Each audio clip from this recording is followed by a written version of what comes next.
안녕하세요. 재무설계 잘하는 TV 제잘TV의 부동산 팀입니다. 지난 시간 말씀드린 바와 같이 이번 영상에서는 임대주택에 대한 모든 것을 알려드리려고 하는데요. 임대주택은 어디서 운영하는지, 입주를 위한 기본 조건은 무엇인지, 어떤 사람들에게 혜택이 있는지에 대해 자세히 알려드리려고 합니다. 임대주택은 서민의 주거 안정을 위해서 LH공사, 지방자치단체, SH공사 같은 지방공사에서 저렴한 임대료로 서민들에게 임대하는 주택을 말합니다. 공급받는 사람에 따라 다양한 종류가 있는데 소유권이 입주자에게 이전되는지 여부에 따라 공공임대와 국민임대 또는 행복주택으로 구분됩니다. 보통 5년에서 10년간 거주하면 시세보다 저렴한 분양가로 거주자가 분양을 받을 수 있는 주택을 공공임대주택이라고 합니다. 그에 반해 시간이 지나도 분양되지 않고 임대로만 살아야 하는 주택을 국민임대, 행복주택 등으로 불립니다. 그렇다면 이러한 임대주택 청약의 가장 기본이 되는 조건은 무엇일까요? 가장 먼저 무주택자라야 합니다. 청약하는 사람과 같이 사는 사람도 무주택자라야 합니다. 그런데 아파트 분양권이나 재건축 입주권을 가지고 계신 분들은 집이 없으니 무주택자라고 생각해서 임대주택을 신청하는 경우가 있습니다. 여러분 주의하세요. 임대주택을 청약하는 경우 분양권, 입주권은 집이 있는 사람으로 보기 때문에 청약할 수 없습니다. 두 번째는 자산 현황입니다. 집은 없지만 건물이나 토지를 가지고 있는 경우 공시지가를 합산해서 2억 8천만 원 미만이어야 하고 차량 가액도 2,800만 원 미만이어야 합니다. 세 번째로 소득 요건을 파악해야 합니다.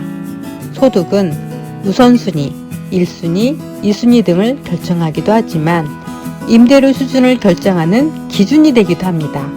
소득 요건을 확인할 때에는 먼저 가족 수와 월 소득을 함께 봐야 합니다. 일반적으로 월 소득 기준은 전년도 도시근로자 평균 소득을 기준으로 합니다. 예를 들어서 올해 임대주택을 신청하려는 4인 가족이라면 최소 308만원에서 최대 801만원의 소득이 있다면 청약할 수 있습니다. 임대주택에 신청하라는 공고문에 평균 소득에 대한 비율을 확인할 수 있습니다. 또한 소득 수준에 따라 임대주택의 임대료도 결정이 되는데요. 보통은 주변 전세 시세의 30%에서 많게는 80% 수준에서 결정이 되는데 소득이 적은 사람은 시세보다 훨씬 저렴한 임대료를 내고 살 수 있는 점이 임대주택의 장점입니다. 네 번째는 청약통장이 있어야 합니다. 분양하는 주택인 경우는 청약통장에 얼마가 있느냐가 관건이지만 임대주택은 예치된 금액보다 얼마나 꾸준히 납입했느냐가 중요합니다. 마지막으로 가점을 계산해야 합니다.